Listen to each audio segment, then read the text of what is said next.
সিদ্দিকুল্লাহ ফরিদ ভাইয়ের নেতৃত্বে, জনাব আহসানুল্লাহ চেয়ারম্যানের নেতৃত্বে, রিয়াজ ভাই, আমিনুল ভাই, হারুন ভাইয়ের সাথে একসাথে রাজনীতি করে আসছি সেই 2000 সাল থেকে। আমি পড়ালেখার কারণে 2010 সালে মালয়েশিয়া চলে যাই। সেখান থেকে আমি দেখতে পারি আমাদের বাংলাদেশের আকাশে কালো মেঘ জমেছিল। সেখান থেকে আমি বাংলাদেশে যে মিডিয়া বন্ধ করে দেওয়া হয়েছে, বাংলাদেশে যে বাক স্বাধীনতা কেড়ে নেওয়া হয়েছে, বাংলাদেশে যে বাকশালীর প্রেতাত্মারা জমে উঠেছে, আমি সেগুলো নিয়ে মালয়েশিয়া থেকে লেখালেখি করতাম।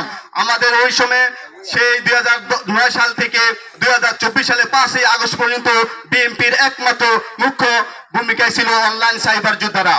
আমিও তাদের মধ্যে একজন ছিলাম। আমি মালয়েশিয়া কেন্দ্রীয় বিএনপি শিক্ষক বা ছাত্র বিষয়ক সম্পাদক হয়েছি, সেখানেও অনেক সংগ্রাম করতে হয়েছে। কিন্তু আমি লেখালেখি করার কারণে আমার নামে বর্তমানে 12টা মামলা আছে। তার মধ্যে আমাকে বিভিন্ন কারণে বিভিন্ন সময় জেলে থাকতে হয়েছিল 2 বার। কিন্তু সবচেয়ে দুঃখের বিষয় আপনাদের সামনে বলতে চাই, আমাদের গজারা ইউনিয়নের সাবেক চেয়ারম্যান, বর্তমানে উনি চেয়ারম্যান, শফিউল্লাহর নেতৃত্বে, আমাদের দুলাল মেম্বারের নেতৃত্বে আমার আব্বার জানাজাতেও আমাকে আসতে দেওয়া হয় না। আমার আব্বা যখন স্ট্রোক করে ঢাকা নিউ রোসান হসপিটালে ছিল, 4 দিন থাকার পরে সে 2রা জুন 2021 সালে মৃত্যুবরণ করেন। তখন আমি আমার আব্বার লাশটা নিয়ে অ্যাম্বুলেন্স সহ জামালদী পর্যন্ত এসেছিলাম।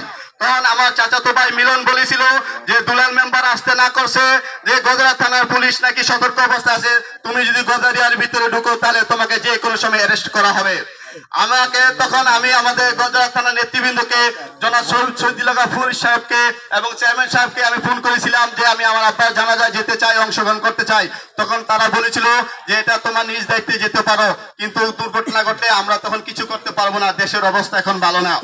যাই হোক, আমি আর সেদিন আমার আব্বা জানাজায় শরীক হতে পারি নাই। আমার আব্বার লাশটার অ্যাম্বুলেন্সে রেখে আমি জামালদী থেকে ঢাকায় কাঁদতে কাঁদতে চলে গেলাম।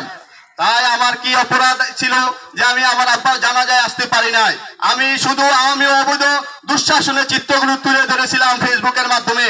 আপনারা জানেন আমি যেই লেখাগুলি লিখেছিলাম সেই 2014 সাল থেকে 24 সাল পর্যন্ত, আজকে প্রত্যেকটা লেখা বাস্তবায়ন হচ্ছে এবং প্রত্যেকটা লেখা সত্য যে পুঙ্খানুভাবে প্রমাণিত হচ্ছে।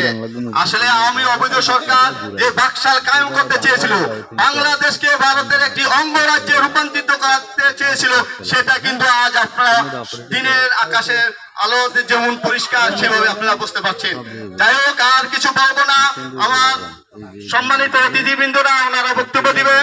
আপনাদের কাছে আমার অনুরোধ, আগামী দিনে যেন এই অন্তর্বর্তী সরকারের যখন নির্বাচনের ঘোষণা করবে, তফসিল ঘোষণা করবে, তখন এই বাংলাদেশে যেন কোন আওয়ামী প্রেতাত্মারা নির্বাচনে অংশগ্রহণ করতে না পারে, সেইভাবে যার যার অবস্থান থেকে শক্তভাবে প্রতিরোধ গড়ে তুলবেন এবং বাংলাদেশ বিএনপির পক্ষে সবাই স্বেচ্ছায় নির্বাচনে অংশগ্রহণ করার জন্য যা যা দরকার সবাই রাজপথে থেকে নেতাকর্মীদেরকে সাহায্য সহযোগিতা করবেন।